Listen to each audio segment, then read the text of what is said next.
bem-vindos a mais um TV Pet Show, um programa feito especialmente para você que, assim como nós, é apaixonado por animais. E olha, se eu fosse você, não saía daí, porque o programa de hoje está sensacional. Dá só uma olhadinha no que a gente preparou. A doutora Luciana Guedes nos explica como prevenir a obesidade em cães e gatos. Temos uma entrevista com a doutora Stephanie Pinheiro e a criação de coelhos e outros roedores. E tem também o Dr. João Paulo Mendonça com a medicina preventiva veterinária. Tem o repórter Fuinha e tem também Meu Pet é Lindo. Não sai daí, é daqui a pouquinho. Eu estou aqui com o Dr. João Paulo Mendonça, médico veterinário que atua na área da medicina preventiva. Tudo bem, doutor? Tudo bom, Catuxa. Prazer enorme estar aqui de novo com vocês. O prazer é todo nosso. Olha, para quem assistiu, o Dr. João Paulo esteve aqui há pouco tempo e a entrevista foi tanto sucesso que surgiram várias perguntas com relação aos cuidados que a gente tem, porque é sempre melhor prevenir do que remediar, né, doutor? Com certeza. Estamos aqui para tirar a dúvida do pessoal de casa. Pois vamos começar. Uma das perguntas que mais surgiram é a questão da ração no pote. Devo deixar disponível o tempo todo? Como é que eu armazeno? Catuxa, é uma dúvida que sempre está no meu Instagram. Então é o seguinte, a gente parte do pressuposto que o fabricante faz uma ração muito preparada, uma super premium, é muito cara. E aí você pega essa ração, abre e deixa aberto. Cria fungo, tira os antioxidantes. Então o que é preferível que faça? Você tira a quantidade diária que o seu animal precisa e aí você bota num pote de vidro separado. Então a quantidade diária, coloca num pote de vidro e lacra o saco. Então assim você evita diversos problemas, se tivesse com fungo, com insetos. E aí sempre você coloca pro animal e tira. Nunca deixa à vontade. Não deixa o dia todo. Porque senão passa inseto e tudo e vai ocasionar diversos problemas. Entendi. Aí agora que você falou isso sobre a questão de não deixar exposto, aí eu lembrei da ração a granel. A ração a granel é um problema. O que é que o senhor me diz? Existe estabelecimento que abre o saco e bota em pacotes apropriados, outros não. Esses sacos abertos causam muito problema, principalmente à noite. E fecha o estabelecimento e aí os insetos tomam conta. Então, sempre pacote fechado lá. Outra dúvida que surgiu, doutor, a questão dos comedouros, da higienização, como é que eu tenho que fazer? A higienização é muito importante, pessoal, e sempre tem que fazer diariamente. Por quê? Porque acumula a gordura de ração, os bebedouros, a saliva do animal fica ali depositada no fundo. Então aquilo ali é fonte de infecção dos animais. Então todo dia tem que higienizar. Com esponja e sabão. Com esponja e sabão e aí super tranquilo, como se fossem os pratos da gente. Entendi. Mais uma dúvida, doutor. É importante a escovação do dente como a prevenção de algumas é outro doenças? ponto que as pessoas pecam muito, né? Por exemplo, vamos supor, nós seres humanos escovamos os dentes 3 vezes ao dia e temos sempre que ir ao dentista fazer a limpeza de tártara. Os animais, eles não têm o hábito de escovar e nem podem escovar os dentes só. Então os tutores têm que fazer essa escovação diária. Por quê? Porque o prazo para esse rearranjo de bactéria é 24 horas. Então você tem que escovar e fazer esse desarranjo para poder não formar placa. Entendi. E aí você tem vários objetos para fazer isso. Brincar com o cabo de força, que serve como fio dental. Hoje em dia existem pastas apropriadas para isso. E muita gente não sabe que uma boca suja, uma boca infectada pode causar endocardite, problemas renais. Então é sempre importante fazer isso. Desde filhotinho. Desde filhotinho. Uma dica muito boa é pegar uma dedeira de filhotinho e ficar estimulando e dar um petisco depois. Eles adoram e eles vão vincular aquilo com uma coisa boa. Entendi. Outra dúvida que surgiu bastante aqui é: eu devo higienizar a pata do meu pet quando eu chego em casa do passeio? Outra coisa que nunca ninguém faz, né? Pelo menos os meus pacientes, todos os tutores fazem isso. É importante, gente, principalmente na ciclo de Covid, vocês chegarem com o seu animal e higienizar essas patas. Por quê? Existe uma zoonose também que é chamada de giardia, né? E a gente pode pegar também o ser humano, é uma zoonose. Então você tem que limpar essas patas para não trazer para dentro de casa. Aí outra dúvida em cima dessa que perguntaram também, se pode limpar com álcool em gel, mesmo que a gente usa para higienizar as mãos? Nada de limpar a pata de nenhum pet com álcool em gel. Exatamente, existem produtos no mercado próprio para isso. Entendi. E existem dois tipos, né? Uns você precisa enxugar, que é muito importante, para não criar fungo nem dermatite, e outros que não precisa secar. Basta você procurar que o mercado hoje já dá para você. A questão das patas foi bem comentada aqui. Aí surgiu outra dúvida, perguntaram se as pessoas, se eu tenho que ter atenção quando o meu pet está se lambendo demais, está lambendo demais a pata, se é sinal de alguma coisa. É um sinal, a maior parte desses lambedores de pata é estresse, é enriquecimento ambiental.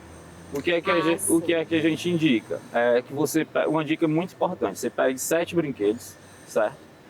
E esconda 3. Na outra semana você esconde 3 e bota os 3 de volta. Faz esse rodízio de brinquedos. Então ele não vai enjoar, você não vai comprar 50 brinquedos e ele vai parar com isso, de lamber pata e passeio, né? Não pode deixar de passear com eles. Então a questão de lamber é mais estresse. Né? Doutor, mais uma questão. Banho em casa ou banho no pet shop? Catuxa, eu indico para os meus clientes, os meus pacientes, que faça o banho profissional. É muito importante o banho profissional. Por diversos fatores, né? Por exemplo, o profissional sabe a dose ideal que fazer, sabe a secagem, que é o principal, é a secagem do banho profissional, porque há proliferação de fungo muito grande, principalmente entre os dedos dos animais. Então é importante que você faça o banho profissional. Se você optar pelo banho em casa, que você seque bem esse animal. Não pode deixar ele úmido, porque senão você vai ter muito problema dermatológico. Entendi. Doutor, agora a questão da segurança mesmo deles, a prevenção de acidentes propriamente disso. O que é que a gente deve fazer? Quem mora em apartamento, quem tem casa com piscina? Muita gente vai correr agora aí, né, para varanda, para ver. Eu atendo muita gente em apartamento, então muitas vezes eu chego e não tem tela de proteção. Gente, é muito importante, porque principalmente para gato que gosta de subir nas madeiras assim, da varanda, os cães às vezes vê um barulho lá fora, eles tendem a pular, então sempre com rede de proteção, até porque para a gente, né, para as crianças, então animal é que nem criança, tem que ter cuidado. E piscina, a gente vê muito, se você botar no YouTube aí, vê muito casos de morte por afogamento. Se você não quer botar a tela, que contrate um adestrador e adestre seu cão a subir pela escada da piscina. Mas para garantir, eu indico que bote a tela. Entendi. Agora, se não tem tela, tem que ter uma escadinha. Tem que ter uma escadinha, no mínimo uma escadinha, né? Se ele cai, ele mesmo sabendo nadar, ele não consegue tanto Mas tempo. mesmo assim, ainda existem casas que eles não conseguem subir pela escada e morrem afogados. Então, o importante é... Importantíssimo isso aí. Doutor, olha, muitíssimo obrigado. Acho que vão surgir mais dúvidas, porque acho que é uma questão, é como um filho da gente, é como uma criança dentro de casa. Certeza. E aí o doutor já assume o compromisso de voltar aqui e responder mais dúvidas. Sempre que você chamar, estamos aqui. Doutor, olha, muitíssimo obrigada. Eu gostaria que você encerrasse falando suas redes sociais para quem quiser acompanhar seu trabalho, que eu já acompanho, já respondo as enquetes, adoro acompanhar. Pronto, para quem quiser me seguir, contato comigo, é @jpetprev. Fala lá comigo que a gente tira as dúvidas. Obrigada, doutor. De nada. A minha pet dica, na falta da vacina do Calazar, a Leishitec, nós temos que usar medidas para afastar o flebótomo do cão. Essas medidas já eram usadas e hoje reforçamos o uso, principalmente das coleiras repelentes, existem várias no mercado, para os sprays repelentes também, né? Por exemplo, a própria citronela é um bom repelente, para que o flebótomo não se aproxime do animal.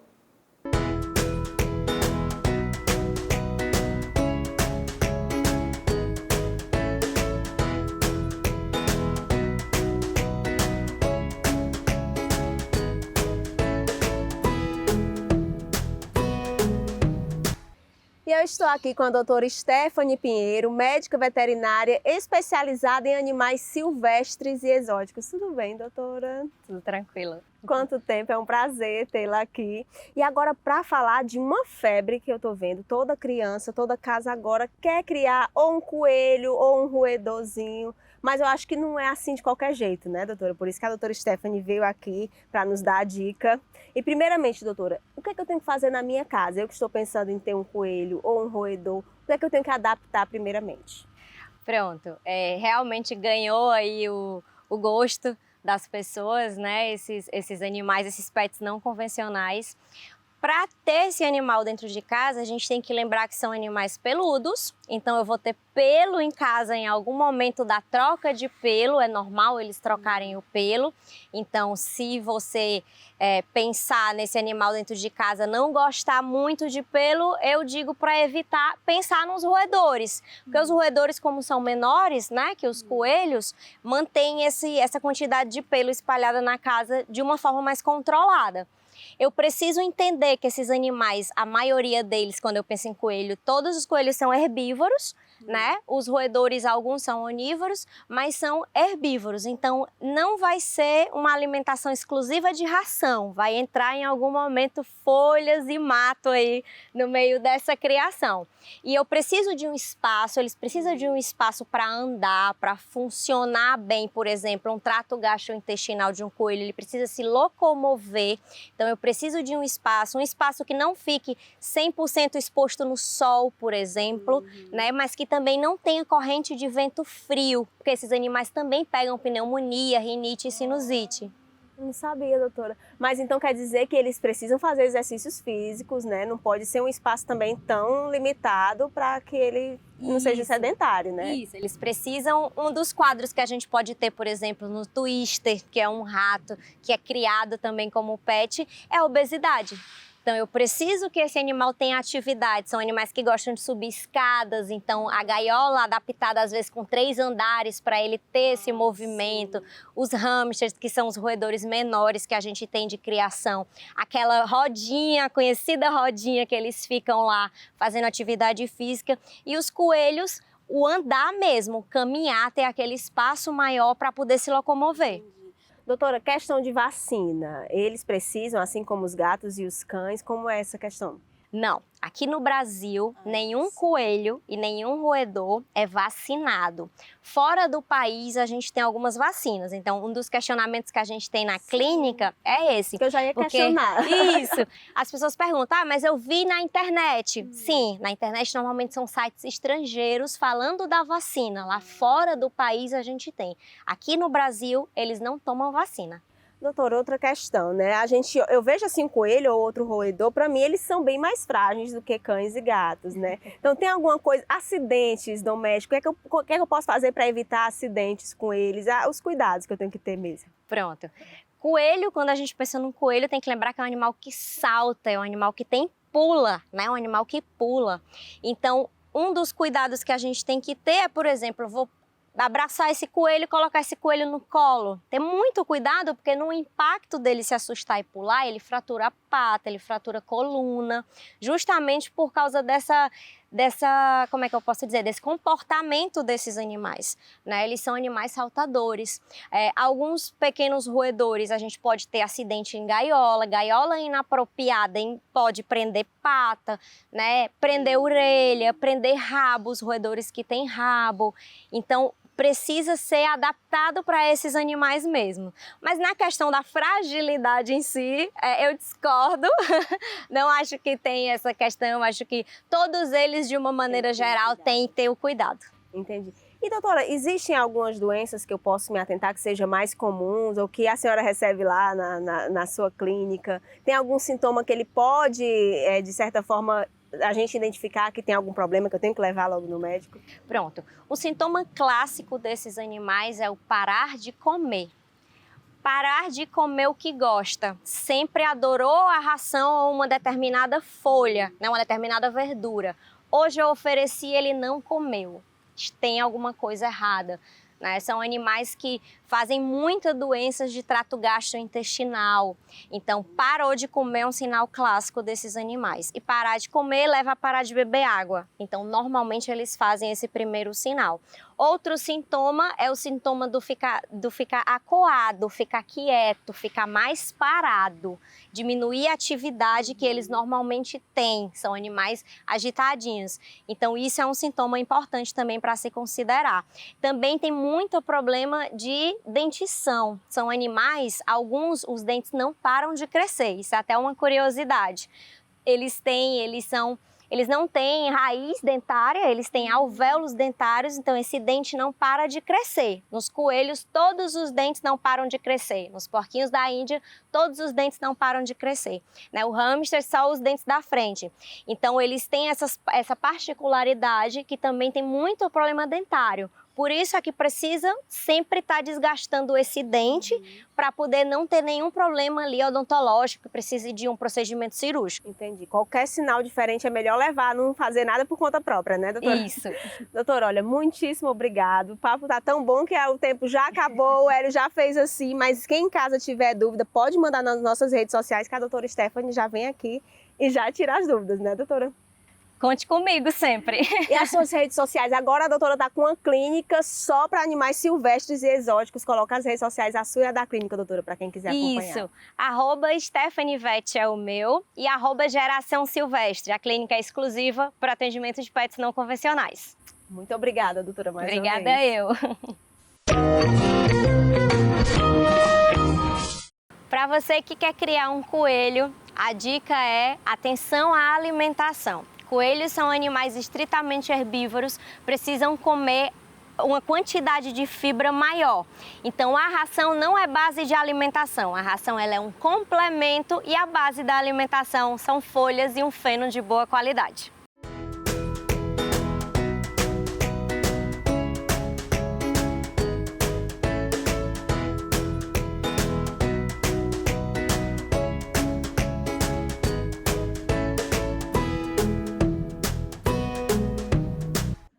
Gente, eu estou aqui com a doutora Luciana Guedes, zootecnista e gestora do curso de Medicina Veterinária da Uninta de Fortaleza. Tudo bem, doutora? Tudo bem, você? Muito obrigada por aceitar nosso convite para falar de um assunto que está sendo tão falado ultimamente, né, doutora? Agora me responde, antigamente a gente não falava tanto, por que agora é um assunto nas nossas redes sociais estão pedindo demais? Nós já fizemos uma matéria e ainda estão com muitas dúvidas sobre a obesidade, doutora. Por que agora deu um boom nesse assunto na medicina veterinária? A população ela teve uma mudança na pandemia, né? A gente teve tutores ali que tinham a condição de trabalho, que precisou ficar em casa, e numa condição de consequência de pandemia, esse tutor precisou voltar à sua rotina de trabalho.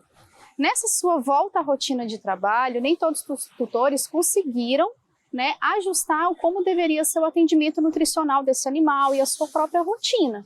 Né? Eu vou levar esse animal para passear ou não vou levar? Ficou sem tempo também, Ficou né? sem tempo e assim, dentro da própria pandemia, muitas pessoas adquiriram animais, né? E ao adquirir animais, nem todo mundo teve a condição de ser bem instruído, né? De como deve ser a rotina desses cães. Então agora a gente está colhendo os frutos, né?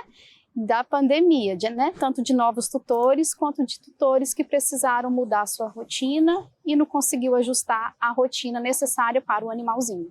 As pessoas acabam, doutora, chegando para mim e perguntando, eu disse, olha, vou ter a oportunidade de fazer essa pergunta aqui.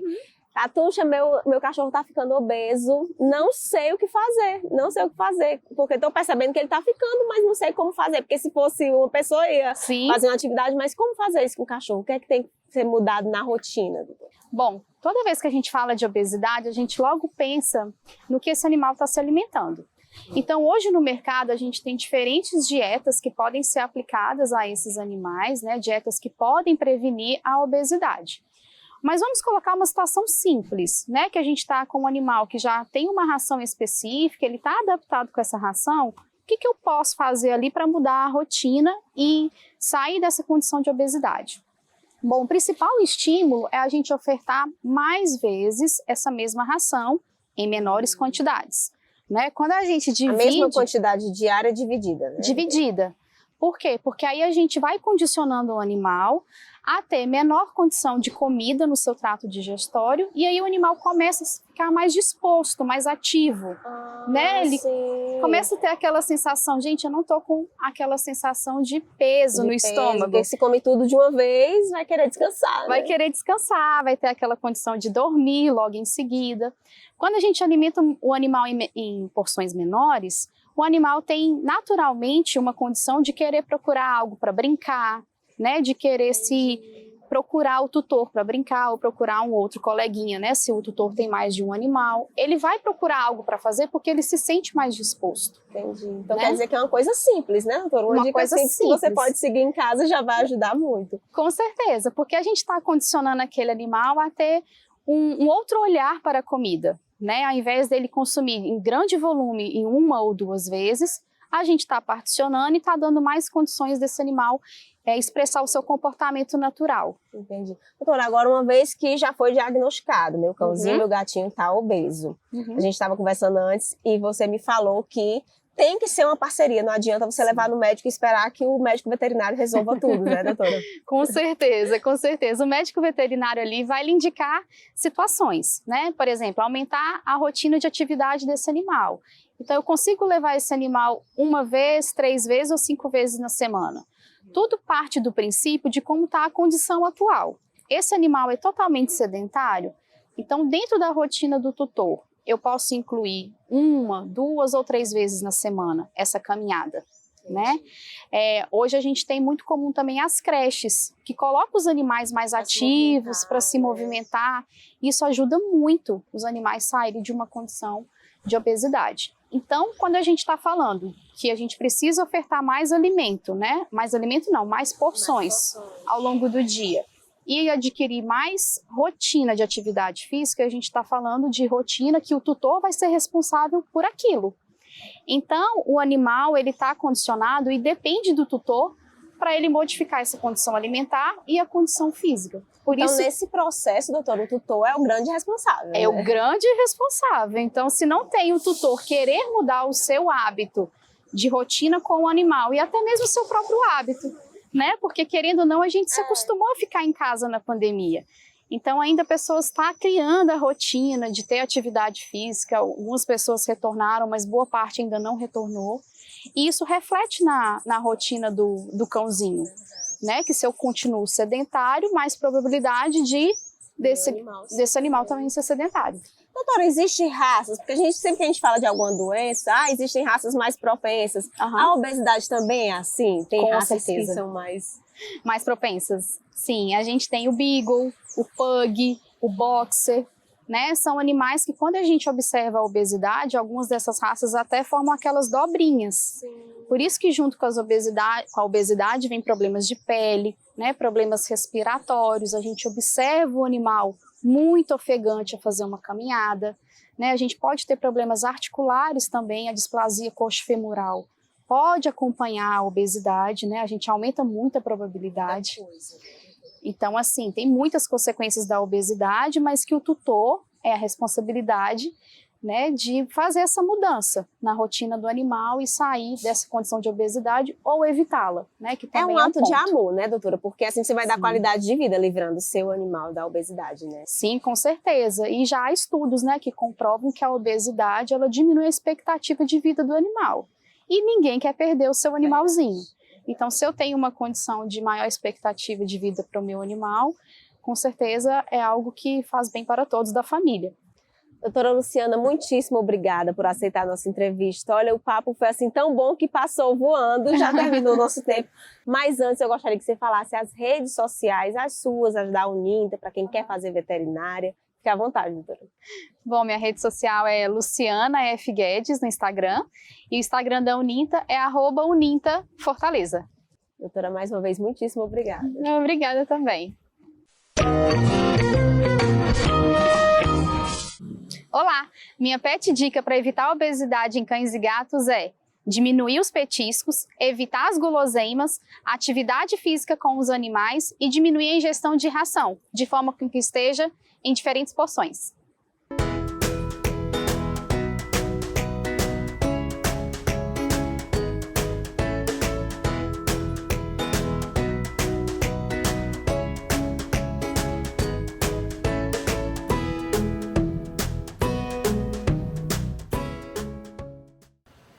E agora é a vez do nosso repórter que sabe tudo sobre raças de pets. É com você, Fuinha. Nha, nha, nha, nha, nha. Repórter Fuinha informa. Fucei e aprendi sobre a raça canina Papillon, também conhecido como Pequeno Spaniel, de origem francesa e belga. Papillon significa borboleta, pois suas orelhas eretas e franjadas se assemelham a asas abertas de uma borboleta. Presta atenção. Inteligente, vivo e afetuoso, o Papillon é divertido, bom guardião e apegado aos donos. Latem muito e não gostam de ficar só. Nham, nham. Tem pelagem de várias cores, sobre fundo branco. Solta pouco pelo e precisa de escovação. Pode chegar a 28 centímetros de altura. Viver entre 12 a 17 anos e pesar entre 2,5 a 5 quilos. Consulte sempre um veterinário. E lembre, animais pintam o mundo melhor. Fui! E aí, gente, gostaram do programa? Eu avisei que estava sensacional. É uma pena que tudo que é bom dura pouco, mas não sai daí porque eu ainda vou deixar aquele recadinho básico. Você quer rever uma matéria ou tem uma sugestão? Vai lá nas nossas redes sociais e avisa a matéria que você quer ver. Tem em casa um pet que é lindo, faz uma foto ou vídeo com ele e envia no nosso WhatsApp. Chegou aqui, perdeu o TV Pet Show na TV? Dá uma olhadinha no nosso canal no YouTube, @TV Pet Show. Tem todas as matérias lá para você. Aí aproveita, se inscreve e ativa o sininho que é para dar aquele apoio. Ou então pega a câmera do seu celular, posiciona no nosso QR Code e vai direto para lá. Eu vou ficando por aqui. Um grande beijo, fiquem com Deus e até semana que vem.